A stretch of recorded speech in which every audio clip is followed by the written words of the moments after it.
Camarades peuple d'Afrique, peuple de Côte d'Ivoire, l'heure est grave. Chères mères, faites attention désormais à vos bébés dans les maternités. Camarades, il y a un réseau de vol de bébés qui a été mis en place en Côte d'Ivoire. Ça dure maintenant depuis plusieurs années. Et Draman Ouattara n'est pas à mesure de démanteler ce réseau. Ce qui nous emmène à nous poser la question, Draman Ouattara est-il impliqué dans ces réseaux, oui ou non? Camarades peu d'Afrique, on va écouter cette vidéo jusqu'à la fin. Après, bon, on va décortiquer qui est coupable, qui n'est pas coupable, qui est impliqué, qui n'est pas impliqué. Chers camarades peu d'Afrique, on est parti. Sarah, un nom d'emprunt et du haut de ses 32 ans, a décidé de partager avec nous sa plus grande douleur. Depuis 2021, Sarah est une mère désespérée à la recherche de son fils volé quelques heures après sa naissance. J'ai commencé à avoir des contractions. Donc, instinctivement, avec mon mari, nous sommes allés à l'hôpital. Et quelques heures après, dans la douleur, tout ça, les sages-femmes ont dit que mon bassin était trop petit et que l'enfant était avec un poids. Il était en forme, donc il ne pouvait pas passer, il fallait faire une césarienne. Donc on fait une césarienne et la césarienne se passe très bien. On me fait une anesthésie locale, vraiment tout se passe très bien. Et l'enfant naît. Et l'enfant naît, j'entends quand il pleure, tout ça, vraiment, j'étais contente. Et qu'est-ce qui s'est passé le lendemain?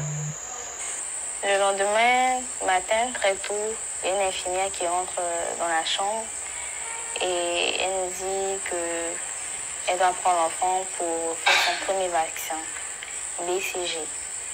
Bon, moi j'ai un peu tiqué, mais après comme c'était ma première grossesse, tout ça, donc j'ai pas vraiment posé de questions. J'ai dit ok, et j'étais aussi fatiguée avec la plaie de la césarienne, tout ça, donc j'ai dit ok. Et elle a pris l'enfant, elle est partie. Et quelques heures après, on ne retrouve plus l'enfant. Oh. Comme ça, vous avez dit ça comme ça, on ne retrouve plus l'enfant. On nous a dit comme ça que l'enfant avait disparu et qu'on ne le retrouvait plus. Me voilà donc à Dabou, à 30 km d'Abidjan. Je me laisse accompagner de l'activiste qui souhaite participer à cette infiltration. Renseignement après renseignement, un homme vient vers nous. Bon, d'accord. D'accord. D'accord, on voit. À en croire ses premiers mots, il croit savoir ce qu'on veut réellement et est prêt à nous aider. Mais Lorraine, qui tient le discours, hésite. Ce genre de personne ne traite pas avec n'importe qui. On trouve alors un autre alibi. Ça, c'est combien? Monsieur. Combien t'as fait de demander autre chose? En fait, l'homme est revenu avec un caméléon séché. Selon plusieurs sources, derrière le commerce d'animaux séchés se cache un trafic d'organes pour humains. Il est parti de corps pour bébé, ne manque pas. Ici, là, il y a les personnes qui veulent des trucs un peu spéciaux pour des médicaments. Comment obtenir ça? Ça dépend de quoi tu veux. Bon, souvent les parties de l'homme séché, bien les choses comme ça. Non, ça c'est un business. Même ça, là, même c'est un business. Maintenant, est-ce qu'on peut te faire confiance? Si nous, on a besoin, est-ce qu'on peut se confier à toi pour genre un peu, genre tu sois nos contacts Voilà, pour pouvoir avoir... Non, vous n'êtes pas à Dabou ici. Moi, je suis à Dabou, c'est à Lopou. Je suis à Lopou, je suis à Abidjan. Mais il y a mes business que je fais là, il y a besoin que ça... Tu prends mon numéro. Mais ici, là, qu'est-ce qu'on peut... Genre, les demandes là, souvent, qu'est-ce que les gens ont l'habitude de demander, et puis c'est facile à avoir. Puis, il nous a semblé que l'homme a vu qu'il était en train d'être filmé. Il décide alors de mettre fin à la discussion. Alors, tentative échouée. Et vous voyez, c'est grave. Quand les enfants se perdent là, voilà où les enfants se trouvent. Soyez vigilants. Au cours de mon enquête, une autre source a réussi à me donner un contact qui vend des bébés. Cette fois, j'ai un rendez-vous avec un trafiquant. Lieu du rendez-vous, le Black Market d'Adjamé. Mon informateur me recommande de ne pas me faire accompagner. Mais tout seul, les risques sont élevés. Oui, allô? Allô? Oui, bonjour monsieur. Oui, oui, je suis arrivé, hein. Je suis là depuis un moment. Je suis juste devant le supermarché Bon Prix, là.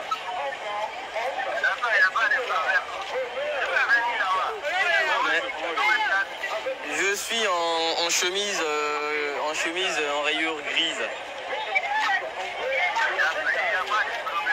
Ouais, mais là vous êtes loin? Après des minutes d'attente, le trafiquant se pointe au lieu du rendez-vous. Oui. Bonjour, c'est vous? Oui. Ça va alors? Ça va bien. On fait comment? On va chercher un petit couloir pour parler. On va parler ici?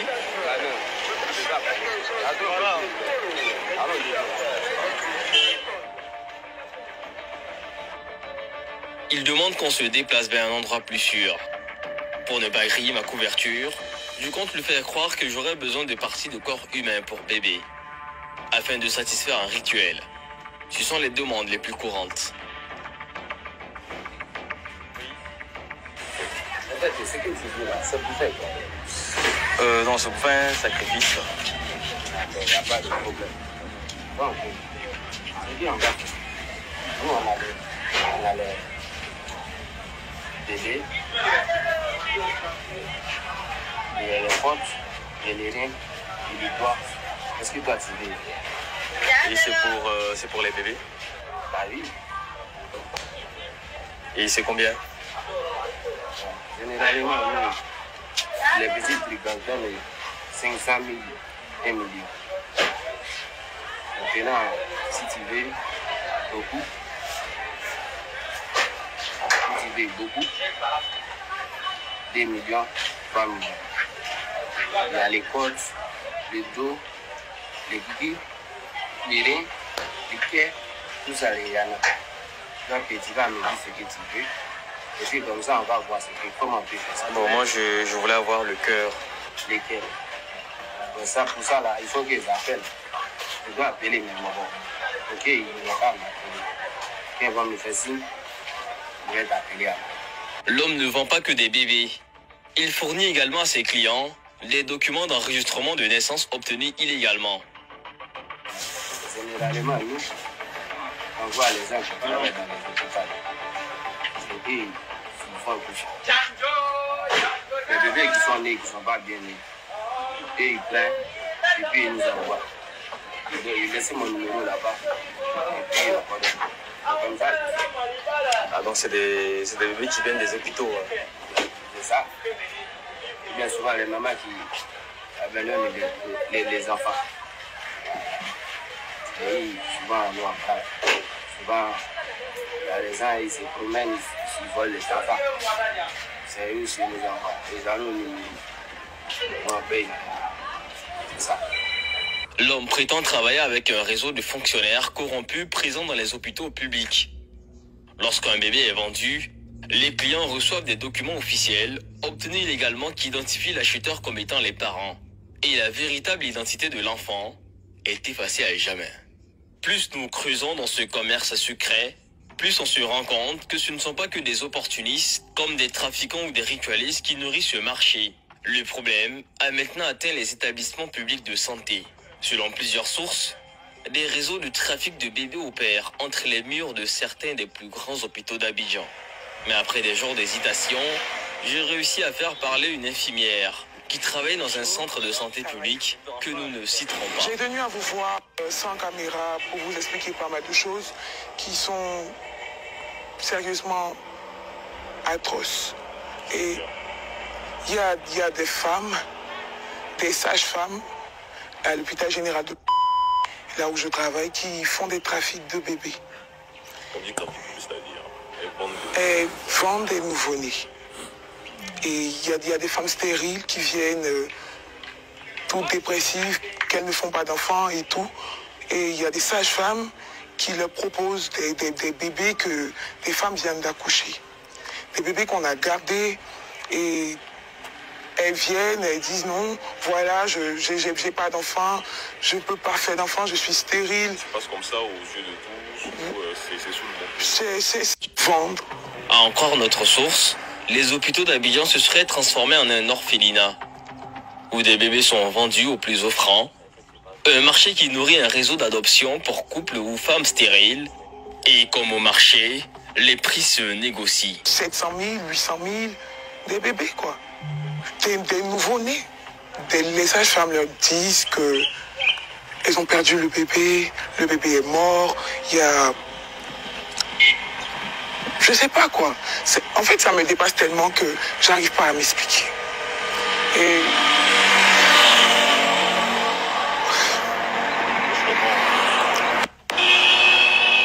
Ça reste comme ça. Oui, ça reste comme ça. Genre, madame, le bébé est mort, voilà quoi. Or, elles ont vendu le bébé. Elles ont carrément vendu le bébé.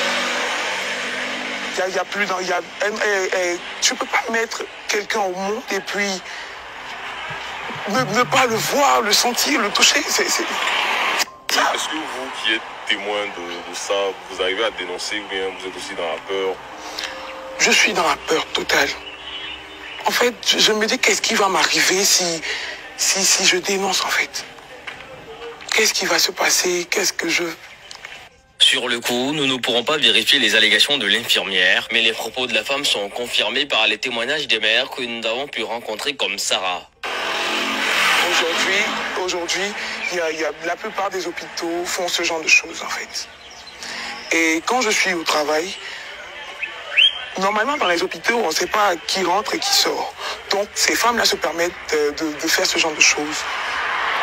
Et quand elles viennent, quand il y a des femmes qui viennent accoucher, je les alerte directement que ici, voilà, il y a ce genre de choses là qui se passent. Donc, faut être bienveillante et faut veiller sur ton bébé à chaque moment, faut être attentif et tout.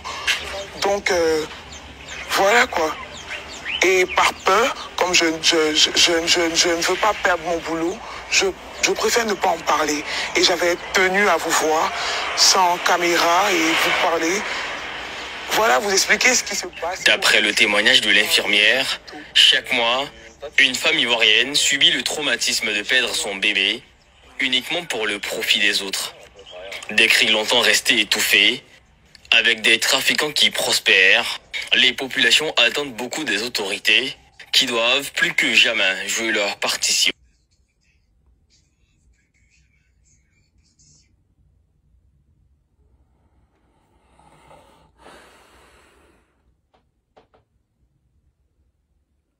Voilà.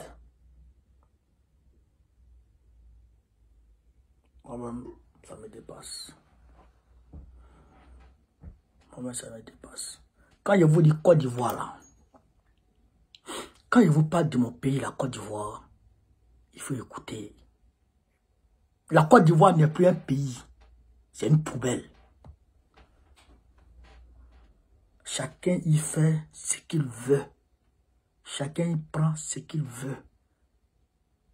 Mais puisque Dramane lui-même,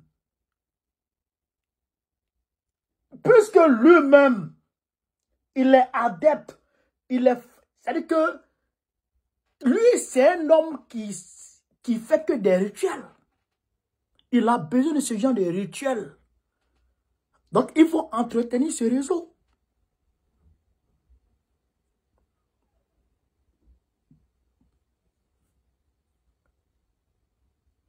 Depuis plusieurs années, en 2022, j'ai fait une vidéo. La vidéo est sur ma page. La vidéo avait 2 millions de vues sur ma page. Une femme est en train d'expliquer à la RTI qu'on a volé son enfant. Elle avait des jumeaux. Et il y a un qui a disparu. J'ai fait la vidéo avait 2 millions de vues sur ma page. Plus que sur RTI. La même page, c'est même vous reconnaissez là, vous pouvez aller voir. Mais Draman n'a pas levé le petit doigt, puisque lui-même est dans son réseau. Vous croyez au rituel là? Pourquoi? Vous croyez à ces rituels là? Pourquoi?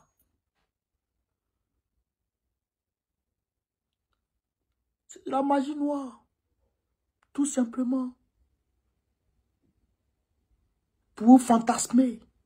Mais si ces rituels-là peuvent faire quelque chose, mais faites en sorte que vous ne mourrez plus. Faites en sorte que vous ne mourrez plus si vous êtes capable de vous maintenir en vie grâce à ces rituels-là.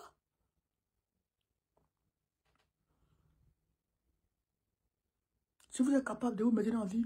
En plus des rituels, il y en a qui volent les enfants là pour aller donner à autrui. Volent les bébés des gens pour aller donner à autrui.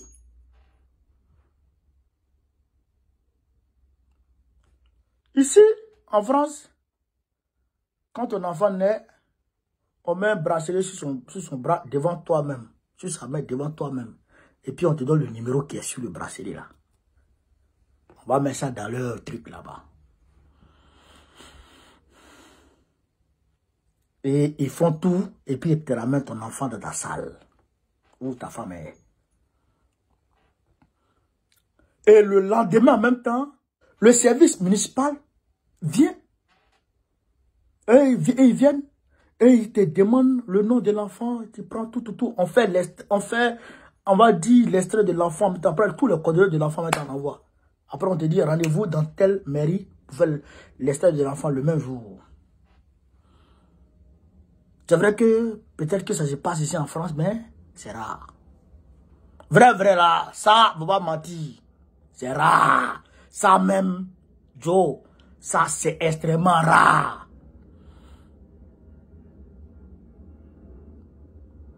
Mais comment?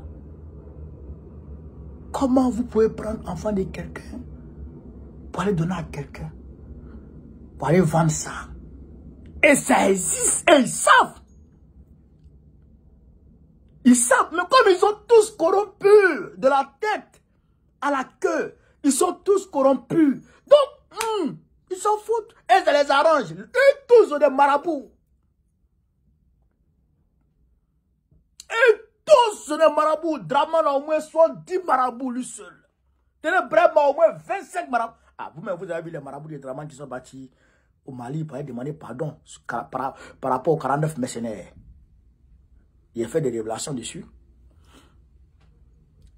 Les marabouts de Draman qui sont partis au Mali pour aller demander pardon à Assimi Goïta. Mais c'est des cafris.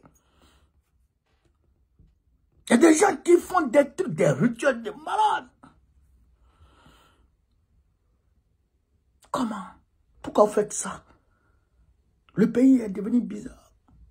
Le pays est mélangé. Et il faut qu'on récupère ce pays.